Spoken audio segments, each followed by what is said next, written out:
Vi har seilt nesten 3000 nautiske mil langs norskekysten, fra Kristiansand til Kirkenes og hjem igjen. Og i denne episoden vil vi ta dere med til 3 av våre favoritter på Sørlandskysten. Risør, Lyngør og Tvedestrand. Og til slutt viser vi stedet vi mener er blant de vakreste uthavnene i området.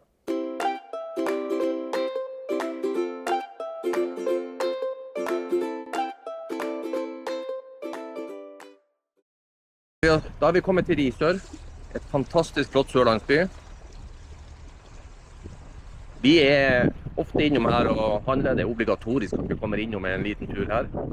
Og som regel så ligger vi i uthavne rundt Risør her. Det er en fantastisk flott skjærgård her, som vi har tilbrakt mye tid i. Risør, for oss er dette et sted hvor vi ofte bare skal innom en kort tur. Men hvor vi stadig finner nye små steder å oppleve. Og vi kan planlegge en natt her, men ofte så blir vi mange flere dager.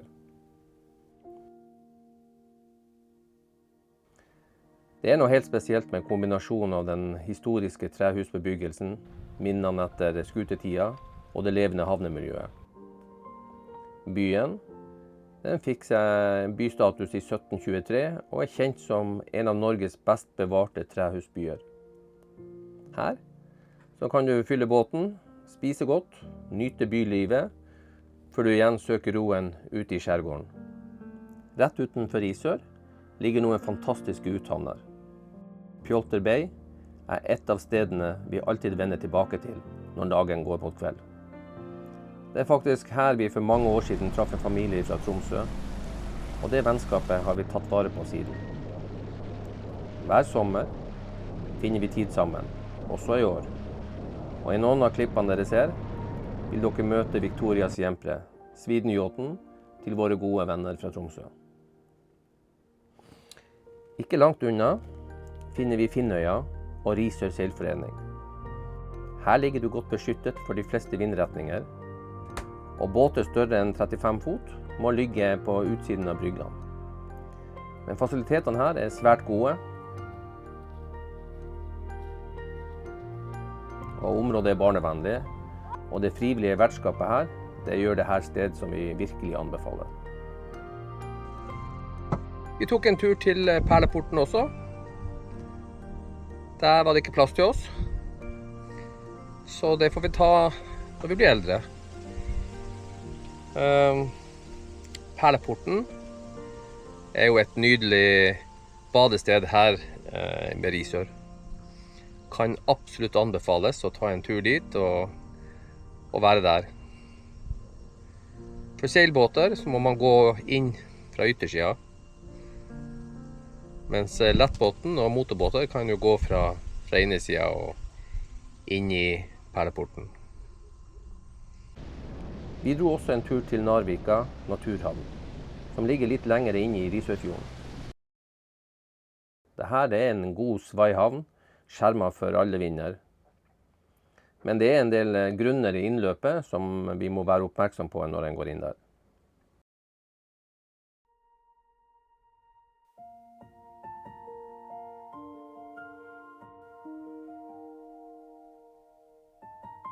Da har vi vært en uke i Risør. Det har vært nydelig vær. Og vi har stort på oss i skjærgården rundt Risør. Og vi har også vært inne i byen og handlet. Hva er det du synes har vært beste med Risør? En koselig by. En koselig by. Sørlandsby. En idyllisk sørlandsby, som er helt nydelig å være i. Her er butikker, her får du handle det du trenger. Nå så er vi på tur til Lyngør. Og da skal vi vise blant annet en av våre favorittsteder der. Avstanden mellom Risør og Lyngør er ikke lang.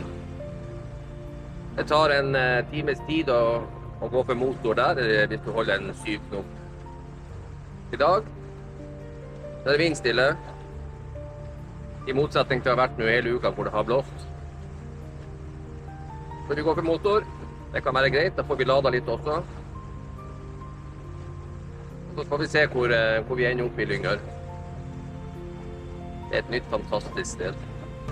Strekningen mellom Risør og Lyngør, der kan det bli en del sjø. Vi har ofte opplevd at det er litt humpete her.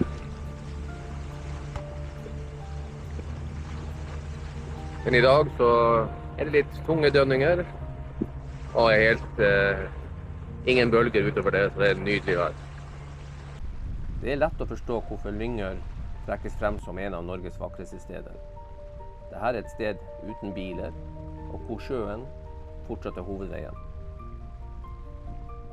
Historien sitter tett i veggene, fra losvirksomhet til det dramatiske sjøslaget her i 1812, da den norske fregatten Najaden ble senket av britene under Napoleonskrigene. I dag er Lyngør en blanding av fastboende sommergjester og båtturister. For oss handler Lyngør mest om stemninga. Å gå tur, utforske sunnene og la dagene gli sakte. En av tradisjonene våre når vi besøker Lyngør er å spise middag på seilmakerstruens kro. Stedet ligger idyllisk midt i sundet, og her får du fantastisk mat. Enten du går for en pizza eller fersk sjømat. Da har vi spist middag på Lyngør. Hvordan var middagen? Nydelig. Nydelig. Perfekt. Ja. 5 stjerner. Sonja? Du, 5 stjerner. Du er helt fantastisk.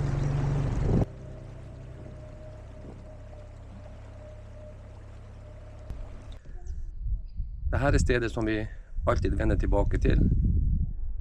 Bukkholman i Lyngør. Her legger vi oss gjerne langside mot fjellet, og med utsikt inn mot Lyngør. Og når fortøyninga er på plass, så skjer det noe. Tempoet senker seg.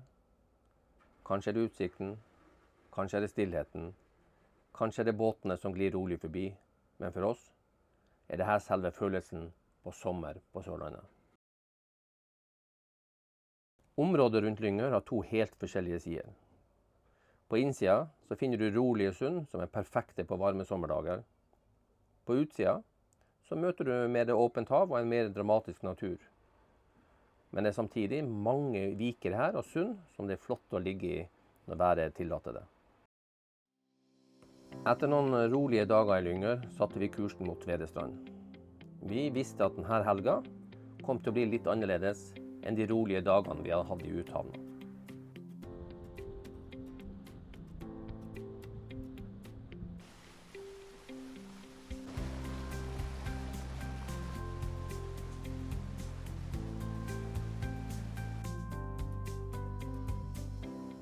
Fra stille uthavner og rolige kvelder til en by fylt av mennesker, liv og sommerstemning. Tvedestrand, det er kanskje en av de minste sørlandsbyene, men den har en helt egen sjarm. Smale gater, hvite trehus og et havnemiljø som virkelig våkner om sommeren. Og denne gangen så fikk vi oppleve byen på sitt mest livlige, med offshore racing, arrangementer og mennesker samlet på bryggene.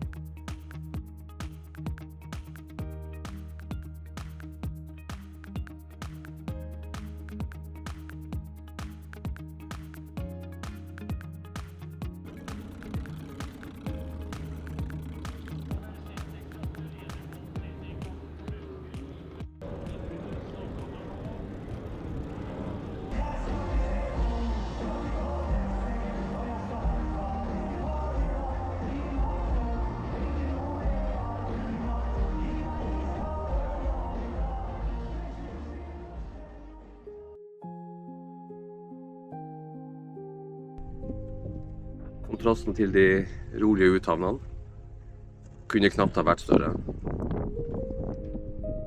Men det er nettopp det som gjør Sørlandskysten så fascinerende. Du kan ligge alene i en stille uthavn den ene kvelden og være midt i sommerlivet bare noen nautiske mil senere. Vi startet denne episoden med å si at det finnes steder vi alltid vender tilbake til. Bukkholman er et av dem. men det er kanskje nettopp variasjonen som gjør denne delen av Sørlandskysten så spesiell. Risør, Lyngør og Tvedestrand er 3 helt forskjellige steder, men samtidig så viser de noe av det beste kysten har å by på. Historie, vakker natur, gode møter med mennesker og den helt spesielle friheten som båtlivet gir. Hvis du selv legger turen hit, er vårt tips å vurdere august måned. Juli kan være fantastisk med yrende båtliv og sommerstemning, men i august finner du fortsatt varmt vann, bedre plass i uthavnene og en litt roligere rute. Hvilket sted på Sørlandskysten er din favoritt? Del det gjerne med oss i kommentarfeltet. Kanskje finner vi et nytt sted å utforske på en av våre neste seilaser. Takk til alle nye abonnenter, og takk for at dere er med oss. Vi ses i neste episode av Sailing Lazy Days.